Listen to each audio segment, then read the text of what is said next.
Bonjour à tous et merci de m'accueillir. Donc, l'objectif, c'est de vous présenter ce qui est fait au sein du service de santé des armées, qui effectivement s'occupe des militaires et des militaires que l'exercice de leur profession a cassé. Et effectivement, le métier de militaire est un métier qui est soumis à des confrontations traumatiques assez fréquentes, que ce soit en métropole avec les opérations Sentinelle ou sur les théâtres d'opération. Et l'objectif, c'est vraiment de vous détailler un petit peu du début de l'engagement dans les militaires, des militaires dans l'armée jusqu'à la prise en charge des troubles de stress post-traumatique chronique. Qu'est-ce qu'on peut mettre en place comme soins de support ou comme approche complémentaire aux approches classiques. Donc je ne rentrerai pas dans les détails spécifiques des études qui sont conduites, mais plutôt je vous les décrirai de façon assez générale. Et si vous avez des questions après, bien sûr, il n'y aura aucun problème pour vous répondre. Donc, oui, un préambule pour vous présenter un peu ce qu'on fait dans l'armée. Je vous parlerai du terrain avec une volonté d'avoir un regard non catégoriel, mais plutôt assez large, parce que nous, notre objectif, c'est de traiter le plus de monde avec, en n'étant pas délétère pour ceux qui n'ont pas besoin de cette prise en charge. Donc, on est obligé de penser le collectif. Sur un théâtre d'opération, il y a beaucoup de monde en même temps, donc les soignants militaires s'intéressent à soigner le plus grand nombre, quitte à ce que certains ne soient pas pris en compte. Donc on est plus sensible que spécifique, si on devait parler en termes médicaux. On parlera de ce qu'on peut faire dans le trouble de stress aigu, dans le trouble de stress post-traumatique, ce qui est mis en place ou a été mis en place récemment, et puis aussi de la rechute ou du problème du maintien de la rémission, voire du rétablissement. Donc en préambule, je reprends de façon juste pour ce qui vient d'être dit. Effectivement, le trauma, c'est une réponse normale à une confrontation anormale avec 4 types de grands symptômes. Tels que les décrivent les classifications. Cette diapo avait pour objectif de vous présenter un tout petit peu d'épidémio. Donc les données militaires, en fait, en termes d'épidémiologie, elles sont essentiellement anglo-saxonnes. Le service de santé français n'a pas de données épidémiologiques sur ces troubles de stress post-traumatique. Néanmoins, pour ce qui s'était passé au Rwanda, on est plutôt à 60% de gens qui ont des troubles de stress post-traumatique. Et dans les conflits actuels, on va dire entre 5 et 25% en fonction de l'importance des combats et de la répétition de ces combats. Sur la cohorte attentat pour la population du Bataclan, on était dans le cadre d'une étude qu'on avait conduite, on était à plus de 60% à 6 mois de prévalence du trouble de stress post-traumatique, et 3 ans après, on est encore à 50% dans cette même cohorte. Donc vous voyez que les militaires, la confrontation militaire, même si c'est bien un risque professionnel, peut aboutir à des prévalences aussi importantes que ce qu'on peut observer dans les attentats.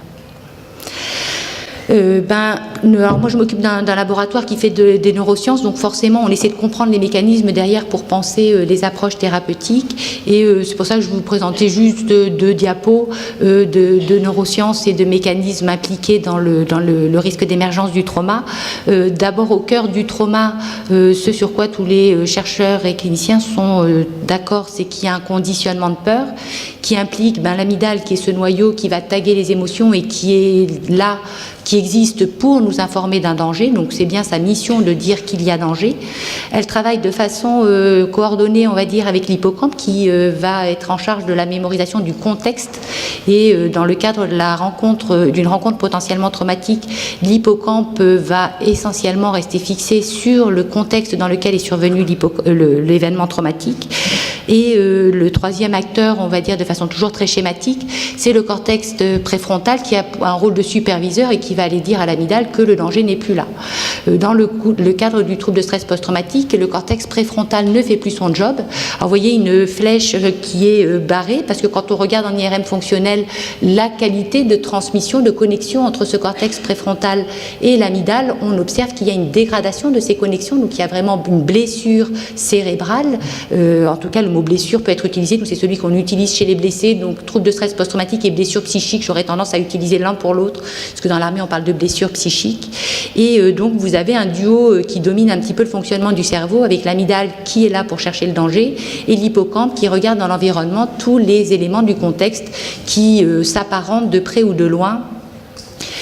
à la rencontre potentiellement traumatique. Donc si vous avez une bombe qui explose au moment où vous mangez des petits pois, tout ce qui est vert, potentiellement, est un élément qui peut réactiver l'amygdale. Donc ce conditionnement de peur qui va réactiver l'amygdale sur une réponse de peur et donc d'effroi, et on revit le moment traumatique de façon récurrente, comme si on y était toujours présent. C'est ce qui fait la caractéristique de la mémoire traumatique. Un autre regard qui est aussi important, c'est le regard du fonctionnement du cerveau plutôt en réseau. Alors, il y a un certain nombre de réseaux qui ont été décrits dans le cerveau, et il y a au moins 3 réseaux sur lesquels tout le monde est d'accord en termes à la fois des zones qui y participent et de leur rôle, qui sont d'une part le réseau par défaut, c'est la partie rouge que vous avez en bas, qui fait fonctionner de façon cohérente des zones du cerveau qui sont impliquées dans les tâches d'introspection, qu'on travaille notamment par la méditation, pleine conscience, et puis 2 autres réseaux, le réseau de contrôle exécutif qu'on utilise dans les tâches cognitives exécutives, quand on planifie, prend des décisions, etc. Et le réseau de science, qui est le réseau qui est là pour détecter le danger. L'amygdale participe bien évidemment au réseau de science, et vous voyez que le cortex préfrontal est impliqué notamment dans le réseau par défaut. Lorsqu'on est en bonne santé, on va dire, si tant est qu'on puisse caractériser ce qu'est la bonne santé avec certitude, finalement ces réseaux sont indépendants dans leur fonctionnement, et quand vous êtes dans un mode introspectif, vous n'avez pas d'intrusion du réseau de science. De la même façon, plus votre réseau par défaut est fonctionnellement efficace, plus votre réseau cognitif est efficace. Ce qu'on observe dans le trouble de stress post-traumatique, c'est que cette connectivité fonctionnelle est dysfonctionnelle, et notamment le réseau de science est tout le temps activé, posant l'individu dans un monde tout le temps menacé, puisque ce réseau est toujours en train de chercher un danger, et il en trouve évidemment, du fait notamment d'un hippocampe qui lui amène des informations mal étiquetées, si on peut dire. Donc ces réseaux sont impliqués aussi dans ce que le sujet nous donne à voir de ces symptômes du trouble de stress post-traumatique. Alors tout ça pour vous donner un peu un cadre, et ces éléments de neurofonctionnels, en fait, est-ce qu'on est capable finalement de les détecter, ou en tout cas de prédire un terrain pour lequel la confrontation traumatique serait plus à risque de développer un trouble de stress post-traumatique, sachant que la mission du service de santé, elle est bien de maintenir en bonne santé les militaires et de les rendre à la vie civile dans le même état que leur état d'engagement. Donc ce qui nous pose la question de finalement dans quel état sont les militaires quand on les sélectionne et quand ils s'engagent. Donc on n'a pas vraiment accès à leur histoire de vie et à leur génétique, ça ne fait pas partie des critères de sélection, et heureusement, puisque de toute façon ces données-là sont des données statistiques, et peut-on éthiquement interdire un recrutement sur un risque statistique, c'est une question qu'on peut se poser. Et puis de la même façon, en fait, ils ont aussi une histoire de vie pour lesquelles on ne sait pas si ils ont déjà été confrontés à des stresseurs pour lesquels effectivement ils n'ont pas déclenché de troubles de stress post-traumatique, mais ils sont peut-être vulnérabilisés, ou est-ce qu'ils ont déjà eu un trouble de stress post-traumatique. Ça ne fait pas du tout partie des questions qui sont posées lors de la sélection ou des critères de sélection. C'est une donnée néanmoins importante parce que finalement, dans l'armée, il y a une véritable stigmatisation du résistant. Alors on va parler d'hardiness dans les armées, un terme plutôt militaire américain, et toute réflexion, ou en tout cas toute incapacité à gérer son stress, est considérée comme quelque chose de néfaste et stigmatisé. Le militaire va parler de toi t'as un moral de chips, c'est l'expression qui tourne en boucle, et donc ce terrain, en fait, c'est difficile pour nous, pour être entendu, de l'aborder sous l'angle de la vulnérabilité. Alors on s'est posé la question de l'aborder différemment, sachant que la notion de terrain, elle n'est pas nouvelle, c'est une approche qui dépend effectivement de l'approche hippocratique, qui nous permet d'avoir un regard peut-être plus global sur l'homme, sans aller stigmatiser un fonctionnement ou un autre, et qui nous permettrait aussi, si on était capable de décrire un terrain, des types de terrain, d'améliorer le terrain, de l'optimiser pour essayer justement derrière de définir des thérapeutiques spécifiques en fonction des terrains. Je vous rappelle toujours que nous, on est obligé de penser dans le grand nombre plutôt que de penser dans la singularité de l'individu. Et peut-être que les médecines complémentaires et alternatives, ces approches-là, peuvent être des approches pertinentes pour renforcer un terrain et lui permettre de ne pas évoluer vers une pathologie en fonction des vulnérabilités de ce terrain. Alors, je vous ai parlé d'Hippocrate, bien évidemment. On regarde un petit peu, nous, les personnalités avec un modèle assez général de personnalité, qui est le modèle de Cloninger, qui est un vieux modèle, qui essaie d'intégrer à la fois l'inné et l'acquis, et pour lequel, en fait, il y a quelques données qui font des corrélations de fonctionnement neurofonctionnel, voire neurobiologique, avec les différents terrains qui sont décrits dans ce modèle. Donc, on regarde si finalement c'est un modèle pertinent pour nous. Je n'ai pas de réponse à vous apporter actuellement. On a aussi essayé, non pas de travailler avec toutes les médecines médecine traditionnelle, mais de regarder si la manière dont la typologie chinoise, quand elle classifie ces terrains, était corrélée à des approches plus occidentales des catégorisations ou des dimensions de personnalité. Donc on a essayé dans le cadre d'une étude sur le stress chronique de regarder la manière dont se recoupaient les approches des terrains vus par les médecines traditionnelles chinoises et les approches à la fois catégorielles psychiatriques et dimensionnelles psychologiques. Pour autant, la manière de classer les gens fait finalement pas appel au même processus et on a quelques overlaps ou quelques recoupements qui nous permettent de dire quelqu'un qui est grand yang en médecine traditionnelle chinoise, il a tel type de dimension dans la description psychologique des personnalités, sans pour autant qu'on puisse faire un recoupement vraiment pertinent et utilisable. On a essayé de regarder ce qui était décrit en phénoménologie et effectivement il y a des descriptions qui décrivent des types, alors là pas des terrains, et c'est un papier du professeur Naudin de Marseille que j'avais trouvé extrêmement joli sur la manière de lier à la fois la phénoménologie, le tempérament et le risque. Pour autant, cette approche-là dans l'armée serait absolument pas acceptée. Le militaire n'est pas prédépressif, il est plutôt hyper dynamique, hyper courageux et évidemment on lui colle tous ces adjectifs, ce qui fait que ces approches-là, là aussi, seraient mal acceptées. Donc on s'est tourné il y a une dizaine d'années vers un regard plus centré sur la psychologie positive, avec l'idée derrière d'avoir des outils pour l'optimiser, qui a été développé, qui est celui du fonctionnement en pleine conscience. Donc là, on n'est pas dans les programmes de méditation de pleine conscience, mais plutôt sur la disposition de pleine conscience, comment fonctionne un individu qui est naturellement à développer cette capacité à être dans l'instant présent, sans jugement. C'est une dimension qu'on peut étudier avec un certain nombre d'outils psychométriques qui marchent assez bien. Et le fait d'être naturellement comme ça, alors quel que soit qu'est-ce qui a contribué à développer ce terrain-là ou cette manière d'être, c'est encore un autre champ de question, mais on sait que les gens qui sont naturellement dans ce fonctionnement sont des gens qui ont une cognition plus efficace, ils ne sont pas plus intelligents, mais ils utilisent mieux leurs compétences cognitives, ils répondent de façon plus ajustée au stress, avec une récupération plus rapide, et globalement, ils ont un état de santé meilleur, et ils décrivent un niveau de bien-être supérieur. Pour vous donner une idée, les militaires du GIGN et des forces spéciales ont un niveau de disposition de pleine conscience extrêmement haut par rapport à la population générale. Sachant qu'ils ne font pas de méditation pleine conscience, ou ils n'en faisaient pas à l'époque où on avait fait les études.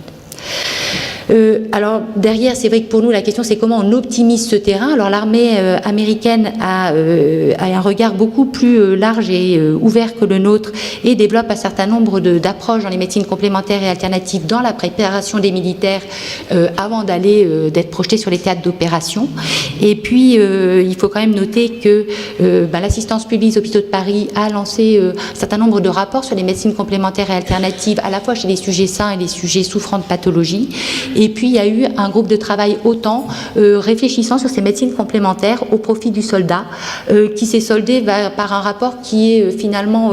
décevant dans le sens où il y a eu beaucoup de guerres de conflits. Alors, je rebondis sur ce qu'a dit le doyen de la faculté, c'est-à-dire que les tenants de telle école d'acupuncture se sont un petit peu accrochés avec les tenants de telle autre école et finalement, ça a été un petit peu stérile, ce travail, alors que c'était quelque chose de vrai, initié en 2013, qui était pourtant porteur de beaucoup d'espoir. Pour aller un petit peu plus loin, quand on parle du terrain, finalement, que nous dit la littérature sur le terrain prédictif du risque de troubles de stress post-traumatique? Et si on ne parle pas de vulnérabilité, pour autant, il y a des données dans la littérature américaine. Donc, c'est un papier de PLOS ONE qui est assez récent, qui essaie de lister les facteurs de vulnérabilité aux troubles de stress post-traumatique. Alors, pour les résumer, je ne vais rien vous apprendre sur ces facteurs de risque qui sont les mêmes que chez les sujets civils. Je vous ai plutôt positionné ceux sur lesquels nous on travaillait. Le premier étant finalement une fois que l'enfant vient au monde, dans la manière dont il fait du lien avec les autres et en termes d'attachement, est-ce que le style d'attachement qu'on développe à l'âge adulte est finalement un facteur de vulnérabilité, sachant qu'il impacte à la fois potentiellement le risque de développer un trouble de stress post-traumatique, mais aussi la manière dont on va faire de l'alliance thérapeutique avec le soignant. Donc il faut le regarder à la fois comme facteur de vulnérabilité, mais comme facteur aussi d'aide aux prises en charge. Sur le plan des facteurs qui vont précipiter la confrontation traumatique vers le trouble de stress post-traumatique, ce qui est classiquement décrit et retrouvé dans toutes les études militaires, c'est à la fois un bas niveau socio-économique, un groupe social peu protecteur, l'usure était extrêmement importante. Plus les gens ont fait un nombre de missions important et longues, plus ils sont à risque pour un même événement de développer un trouble de stress post-traumatique. Les facteurs de prise en charge immédiate, donc les facteurs péritraumatiques, mais j'y reviendrai un peu plus tard. Et puis ce qui maintient, c'est le soutien qui est extrêmement important, à la fois le soutien du groupe militaire, le soutien de la famille et le soutien des soignants.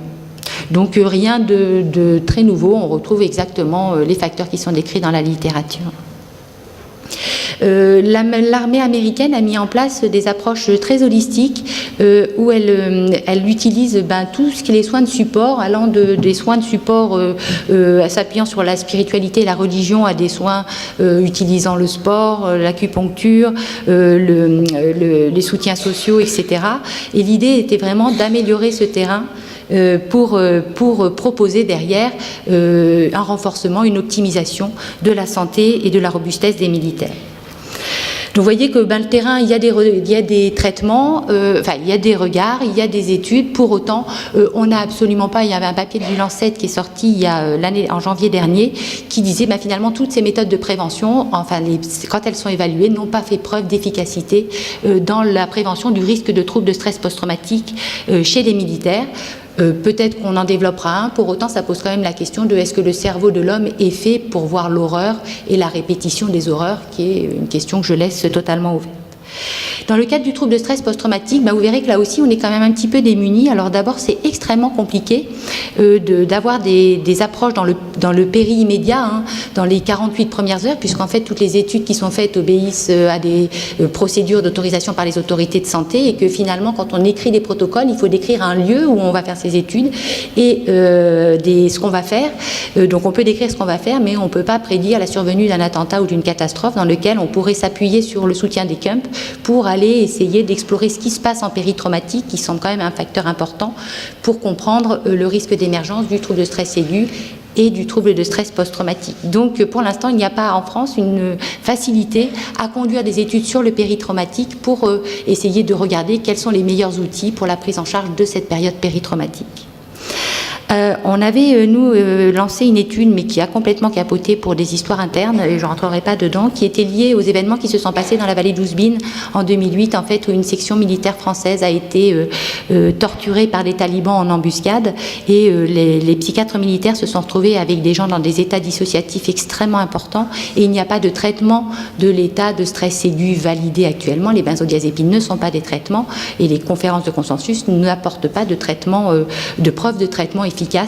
Dans la trousse du psychiatre, il y avait de la loxapine, et donc les psychiatres sur le terrain ont mis quelques petites gouttes de loxapine, 10 mg, donc le traitement de l'urgence étant plutôt 100 mg, donc on est vraiment en infra-posologie classique, et avec l'idée derrière, alors ils ont eu une efficacité vraiment importante sur les cauchemars, sur la dissociation, sur finalement la remise au calme des militaires, et quand on regarde la manière dont fonctionne la loxapine, en fait il semblerait que ces petites doses, qui étaient mises par prudence, pourrait relancer le fonctionnement du cortex préfrontal et donc ce rôle de superviseur. Et peut-être que la loxapine en péri-immédiat pourrait avoir un effet sur le trouble de stress aigu et peut-être le risque d'émergence du trouble de stress post-traumatique. Alors je n'ai pas de données à vous donner parce que l'étude a capoté. Pour autant, d'un point de vue théorique et mécanistique et ce qu'en rapportent les psychiatres, ça semble réellement une approche intéressante. Autre approche en aigu possible, les approches sur l'exposition par stimulation bilatérale alternée, donc le MDR, dont vous aurez un topo dessus tout à l'heure, donc je ne rentrerai pas dans les détails de cette approche. Une étude en 2013 qui montre qu'en urgence, ça peut être utilisé d'une part et que ça améliore la clinique ou le risque de troubles de stress post-traumatique dans les 3 mois qui suivent un traumatisme. Et nous avons essayé de conduire une approche similaire dans les trauma centers, en fait, à la Chia à Sainte-Anne, où c'est un protocole ajusté aux catastrophes qui a été utilisé, le MDR précis, qui était développé par Yarrero. Et dans ce cadre-là, en fait, nous avons inclus dans le Trauma Center, sans rentrer dans les détails, les patients qui arrivaient aux urgences avec une classification de sévérité traumatique. Certains étaient en prise en charge classique, c'est-à-dire que les réanimateurs n'appellent le psychiatre que s'ils en perçoivent la nécessité. Et puis un groupe qui a eu une séance de MDR spécifique dans le mois qui suivait l'arrivée au Trauma Center. Alors ce qu'on observe globalement, c'est qu'on retrouve les 30% dans le groupe non traité de troubles de stress post-traumatique après un accident et un passage au Trauma Center, ce qui est classiquement décrit dans la littérature. Et dans le groupe qui a eu 7 séances uniques de MDR, un pourcentage de 14% avec un effet significatif et un nombre nécessaire de patients à traiter de 6 pour limiter la survenue d'un trouble de stress post-traumatique. Donc une piste intéressante en péritraumatique. Nous, c'était dans le mois, mais il y a une équipe à Bordeaux qui le met en place dans les 6 heures aux urgences, donc c'est faisable et peut-être que c'est une approche aussi très intéressante. Dans le cadre du trouble de stress post-traumatique, je reviens sur ce qui vous a été dit sans y insister, l'existant, c'est les antidépresseurs sérotoninergiques et principalement les thérapies d'exposition. Mais il y a également tout un champ de publications sur des approches complémentaires, donc je ne vous parlerai pas en tant que militaire du cannabis, mais il y a des données. Nous, pour l'instant, on ne s'est pas lancé dans cette approche-là. Il y a aussi une revue d'intégrative médecine, de médecine intégrative au profit de la prise en charge du trouble de stress post-traumatique. Alors là, je vous parlerai un petit peu de neurobiofeedback, d'abord parce que les premières données sur la prise en charge du trouble de stress post-traumatique par le neurobiofeedback étaient vraiment très intéressantes. C'était des vétérans alcooliques pour lesquels l'équipe de Penniston avait montré vraiment un bénéfice avec une première étude et une confirmation par la suite. Le neurobiofeedback a pour objectif en fait, d'essayer de modifier l'activation cérébrale avec un feedback pour le sujet et des tâches qu'il va faire pour modifier cette activation. La question qu'on a, c'est finalement, est-ce qu'il y a des ondes cérébrales spécifiques du TSPT? Je vous ai parlé des réseaux. Et quelle action fait-on? Est-ce que le sujet doit être actif, passif? Quel biofeedback on lui apporte? Dans l'approche de Penniston, c'était un travail non spécifique d'ondes cérébrales qui était utilisé avec pourtant une efficacité intéressante. Donc si on se revient sur la piste sur les réseaux fonctionnels, on pourrait dire que finalement on pourrait en neurobiofeedback utiliser le fonctionnement de ces réseaux et le renforcer avec à la fois des approches centrées sur la partie de contrôle exécutif, avec des approches centrées sur des tâches attentionnelles, des approches centrées sur de la détection de l'hyperactivation pour amener le sujet au calme avec un feedback peut-être de mise au calme par des musiques, par des respirations amples et lentes, et puis peut-être aussi des approches qui détectent les pensées vagabondes pour amener le sujet dans la tâche. Donc les gens qui travaillent dans le neurobiofeedback travaillent actuellement sur des programmes pour cibler ces 3 réseaux, et peut-être que dans le trouble de stress post-traumatique, il faudra penser cette approche par neurobiofeedback avec une synchronisation, peut-être d'abord remettre au calme, puis travailler sur la détection des pensées vagabondes, et puis peut-être renforcer la cognition ou dans un autre sens. Mais vous voyez qu'il y a vraiment tout un champ qui se développe avec des pistes intéressantes. Nous, ce sur quoi on a plutôt travaillé, c'est la piste de la méditation pleine conscience, avec, je vous ai listé quelques programmes, et puis un descriptif dans le cercle de ce qui est entraîné par la méditation de pleine conscience, tel qu'on a pratiqué tout à l'heure, sachant que cet entraînement de l'esprit active le réseau de cognition et le contrôle de l'attention, et puis derrière, améliore le fonctionnement du réseau d'alerte, du réseau donc, de science, et la capacité du réseau par défaut à fonctionner. Donc on est vraiment sur des pistes qui pourraient être intéressantes pour le trouble de stress post-traumatique. Voilà. Donc il y a 2 méta-analyses qui ont pris en compte toutes les données existantes et qui proposent des mécanismes par lesquels la pleine conscience pourrait agir sur les différents symptômes décrits dans le DSM-5 du trouble de stress post-traumatique, et avec des papiers qui ciblent précisément ces mécanismes. Et vous voyez qu'à part la reviviscence, globalement, les papiers, en tout cas, apportent des éléments de preuve montrant que les mécanismes psychologiques de la méditation pleine conscience agiraient bien sur les symptômes cliniques.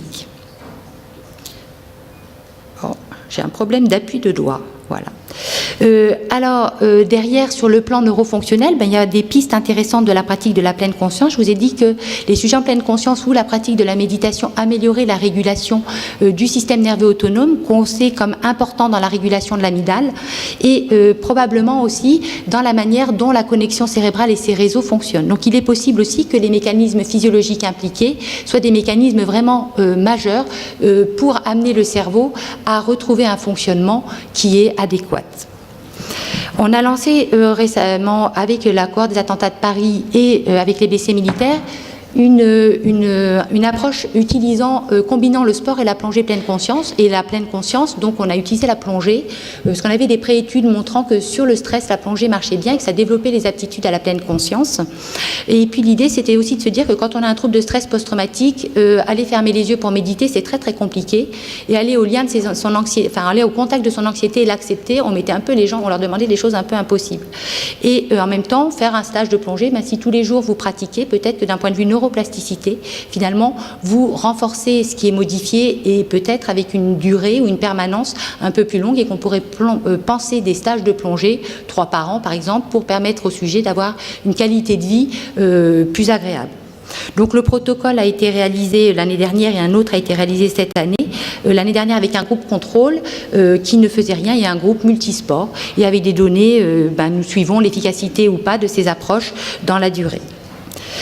Le rétablissement, alors pourquoi je fais un point sur le rétablissement, et ce sera mon dernier point. D'abord parce que quand on regarde la chronologie des troubles de stress post-traumatique, c'est une étude israélienne de Solomon en 2006, on observe en fait que quelle que soit la réponse immédiate, tous les chemins sont possibles. Il y a des gens qui on déclenche le trouble de stress post-traumatique et n'arrivent pas à s'en sortir, et puis on a des gens qui sont en rémission et qui rechutent, et que finalement il faut vraiment penser cette pathologie comme une pathologie peut-être chronique faite de rémission et de rechute, et derrière se dire comment on maintient la rémission. Et là, je pense que toutes les médecines complémentaires peuvent avoir un intérêt vraiment majeur pour aider les patients dans comment je manage ma vie au quotidien et je fais face aux stresseurs plus ou moins fréquents. Par ailleurs, quelles que soient les modalités de traitement, on a entre 20 et 40% de gens qui ne répondent pas au traitement actuel. Donc, cette approche chronique, elle nécessite de penser le devenir, et d'autant plus chez nous que, en fait, quand on prend en compte les gens qui sont en arrêt maladie depuis plus de 6 mois pour blessures psychiques, pour troubles de stress post-traumatique, on observe que depuis l'Afghanistan, en fait, on a un chiffre croissant, et donc ce sont des gens qui sont toujours en souffrance, pour lesquels les approches thérapeutiques utilisées n'ont pas d'efficacité, et que l'armée ne va pas pouvoir garder, puisqu'en fait l'armée est obligée d'avoir des gens projetables et aptes à repartir au combat. Donc la question qui s'est posée, c'est qu'est-ce qu'on fait de ces blessés militaires qui ont donné finalement leur santé pour la nation, et comment est-ce qu'on peut les aider à se réinsérer, à se rétablir et se réinsérer. Alors, le regard qu'on avait proposé, qui est un regard avec plusieurs partenaires, est un regard qui à la fois cible la pathologie, ce qui est classique en termes de rétablissement, mais aussi la santé positive, avec une approche plutôt de psychologie positive, en disant quelles sont les ressources existantes, ou comment on peut renforcer les ressources pour aider l'individu à être plus acteur de son traitement et l'aider sur le chemin de son rétablissement. Dans ce cadre-là, on travaille avec l'armée de terre, avec une opération qui s'appelle l'opération Omega, qui prend en compte donc ces blessés psychiques qui ont plus de 6 mois d'arrêt maladie, pour lesquels il y a toujours des signes cliniques de troubles de stress post-traumatique, avec une approche qui utilise le sport notamment comme soin de support pour les aider petit à petit à se reconstruire d'abord par le sport avant de rentrer dans des programmes RH. 5 minutes. Nickel. Donc les RMBS, c'est le premier contact avec le sport et d'autres militaires. Alors il faut partir du principe que quand le militaire est en arrêt maladie, il est enfermé chez lui, il ne voit plus ses collègues puisque il a honte de sa pathologie, donc il est vraiment dans un enfermement qui aggrave encore plus les symptômes, et finalement il est souvent sous neuroleptique, parce que les psychiatres militaires ont des traitements souvent assez lourds en neuroleptique, il a pris du poids, il ne fait plus de sport, il a une honte de son corps, et qu'il ne sortant plus de chez lui et étant toute la journée sur ses jeux vidéo, finalement la reprise la participation à un groupe quand ils arrivent à prendre le train pour venir, et une réappropriation un petit peu de leur corps par du sport, est quelque chose qui est déjà énorme. Donc RMBS, premier stage de sport. Le CREBAT, c'est un stage qui s'appelle Centre de ressources des blessés de l'armée de terre, pour lequel en fait on a une approche RH et sport, et dans laquelle en fait on va commencer à travailler sur la dynamique de réinsertion. Donc ces stages Crébat, c'est une dizaine de jours, ils se passent à Beuil, donc dans le Mercantour, et vous voyez qu'il y a à la fois tous les matins du sport et puis des ateliers RH. On apprend aux militaires à retravailler sur leurs valeurs, qu'est-ce qui donne du sens à leur vie, les valeurs en psychologie positive étant qu'est-ce qui est important pour moi et qui doit être respecté pour que j'aille bien, les valeurs étant pas mieux que les vôtres, étant pas différentes, enfin c'est juste les miennes. Et quand on perd le lien avec ces valeurs, on perd le lien avec sa projection de vie et la capacité qu'on va avoir à essayer de se projeter dans un nouveau métier. Donc en fait on utilise des ateliers CV par exemple où le militaire retrace son histoire militaire dans lequel à la fois on extrait des compétences et également on regarde à chaque fois s'il a été en accord avec ce qu'il a fait de façon à l'aider à s'inscrire à réinscrire ou se réapproprier son chemin de vie et en même temps avoir un CV qui est quelque chose d'énorme parce que les premiers CV qu'on voulait faire c'est quelles sont tes compétences, on avait tireur d'élite, PTSD, donc c'est un petit peu difficile à réinsérer dans la population, dans la société civile. Or ils sont bourrés de compétences. Donc l'idée c'était vraiment d'adapter les ateliers existants, enfin des ateliers RH aux besoins des militaires dans ce cadre précis du trouble de stress post-traumatique. Donc on suit une cohorte de 100 blessés et l'idée c'est quelles sont les ressources qui sont prédictives d'une réinsertion et derrière qui on laisse sur le tapis pour essayer d'ajuster les programmes que l'on met en place. Alors sur les 60 premiers pour lesquels on a un an de recul et pour lesquels on peut dire ils sont réinsérés ou pas, ce qui prédit la réinsertion en fait, ce sont les blessés psychiques qui se sont réappropriés leurs valeurs à l'issue du stage Crébat, donc pour lesquels effectivement qui ont repris le lien avec ce qui était important pour eux et ce qui donnait du sens à leur vie, et puis ceux qui ont augmenté leur disposition de pleine conscience, sachant qu'on ne fait pas de méditation, mais il y a un petit peu de relaxation, de respiration et beaucoup de sport. Donc ces deux facteurs sont les facteurs qui prédisent ceux qui sont réinsérés, et pour ceux qui ne se réapproprient pas, que ce soit les valeurs ou le lien à son corps et à son fonctionnement, on est en échec total de réinsertion. Je vous remercie de votre attention.